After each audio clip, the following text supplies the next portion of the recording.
আজকে ভিডিওতে আমরা ইংরেজি সেন্টেন্সের প্রকার নিয়ে আলোচনা করব। এর আগে ভিডিওতে আমরা আলোচনা করেছিলাম সেন্টেন্স কাকে বলে এবং তার স্ট্রাকচার নিয়ে। তো সেই ভিডিও লিংক এই ভিডিও ডেসক্রিপশনে দেওয়া আছে, তোমরা গিয়ে দেখে নেবে। তো বেশি দেরি না করে শুরু করছি আজকে ভিডিও। অর্থ বা কাজের উপর ভিত্তি করে ইংরেজিতে সেন্টেন্সকে সাধারণত 5 ভাগে ভাগ করা যায়। এই 5 রকম বাক্যের 5 রকম সেন্টেন্স প্যাটার্ন আছে। এই 5 রকম ইংরেজি বাক্যগুলি হচ্ছে assertive sentence, interrogative sentence, imperative sentence, objective sentence and exclamatory sentence. এখন আমরা দেখব অ্যাসার্টিভ সেন্টেন্স কাকে বলে। কোনো সাধারণ বিবৃতি বা বক্তব্যকে অ্যাসার্টিভ সেন্টেন্স বা বিবৃতিমূলক বাক্য বলে।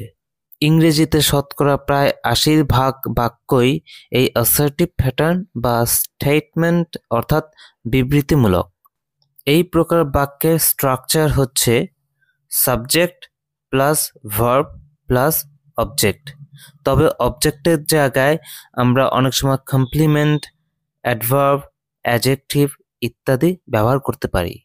এখন আমরা অ্যাসার্টিভ সেন্টেন্সের কিছু উদাহরণ দেখি। She goes to school every day.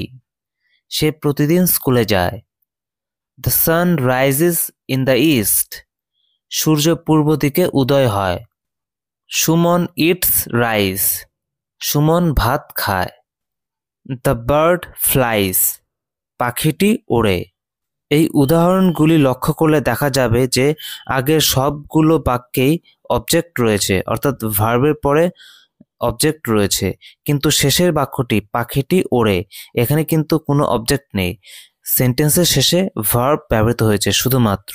এখানে আমাদের একটি বিষয় শেখার আছে, সেটি হচ্ছে ক্রিয়া অর্থাৎ ভার্ব যদি সকর্মক হয় তাহলে অবজেক্ট বা কর্ম দরকার পড়ে, কিন্তু ভার্ব যদি অকর্মক হয় তাহলে সেখানে কর্ম বা অবজেক্টের দরকার পড়ে না। এখানে দ্য বার্ড ফ্লাইস, এখানে ফ্লাইস অর্থাৎ ফ্লাই এটি অকর্মক ক্রিয়া, এর কোনো অবজেক্টের দরকার পড়ে না। আর প্রতিটি উদাহরণই কিন্তু সাধারণ বিবৃতি বা বক্তব্য বোঝাচ্ছে, তাই সব উদাহরণগুলি অ্যাসার্টিভ সেন্টেন্স এ আছে। দ্বিতীয় প্রকার বাক্য হচ্ছে ইন্টারোগেটিভ সেন্টেন্স অর্থাৎ প্রশ্নসূচক বাক্য। এই ধরনের বাক্য কোনো ব্যক্তি বা বিষয় বা বস্তু সম্পর্কে প্রশ্ন জিজ্ঞাসা করতে ব্যবহৃত হয়, আর এই ধরনের বাক্য সবসময় প্রশ্নবোধক চিহ্ন দিয়ে শেষ হয়। দুটি উপায়ে আমরা ইন্টারোগেটিভ সেন্টেন্স তৈরি করতে পারি। প্রথম প্রকারে হেল্পিং ভার্ব অর্থাৎ am, is, are, was, were, have, has, had, shall, should, will, would ইত্যাদি হেল্পিং ভার্ব বাক্যের শুরুতে ব্যবহৃত হয়ে বাক্যটি তৈরি হয়, অর্থাৎ এই হেল্পিং বা অক্সিলারি ভার্ব দিয়েই প্রথম প্রকারে ইন্টারোগেটিভ সেন্টেন্স শুরু হয়।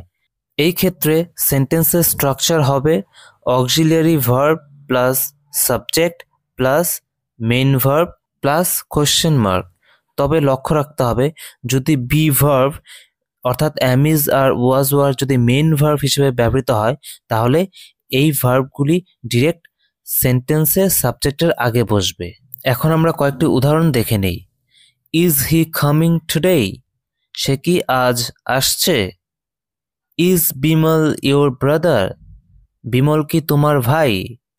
Should I go there? আমার কি সেখানে যাওয়া উচিত? ইত্যাদি। দ্বিতীয় প্রকার ইন্টারোগেটিভ সেন্টেন্স WH ওয়ার্ড অর্থাৎ who, which, what, when, where, why, how, whom, how much, how many ইত্যাদি দিয়ে শুরু হয়। এক্ষেত্রে সেন্টেন্সের স্ট্রাকচার হবে WH word plus helping verb. যদি হেল্পিং ভার্ব না থাকে তাহলে মেইন ভার্বের প্রকার অনুসারে do verb plus subject plus main verb plus question mark. আর যদি বি ভার্ব মেইন ভার্ব হিসেবে থাকে তাহলে WH শব্দের পরে ওই বি ভার্বটি বসবে। এখন কয়েকটি উদাহরণ দেখি। Who are you? তোমরা কারা? Whose pen is this? এই কলমটি কার? Where do you live? তুমি কোথায় থাকো? Whom do you want? তুমি কাকে চাও? ইত্যাদি। এরপরে 3 নম্বর প্রকার হলো ইম্পারেটিভ সেন্টেন্স, অর্থাৎ আদেশ বা অনুরোধমূলক বাক্য।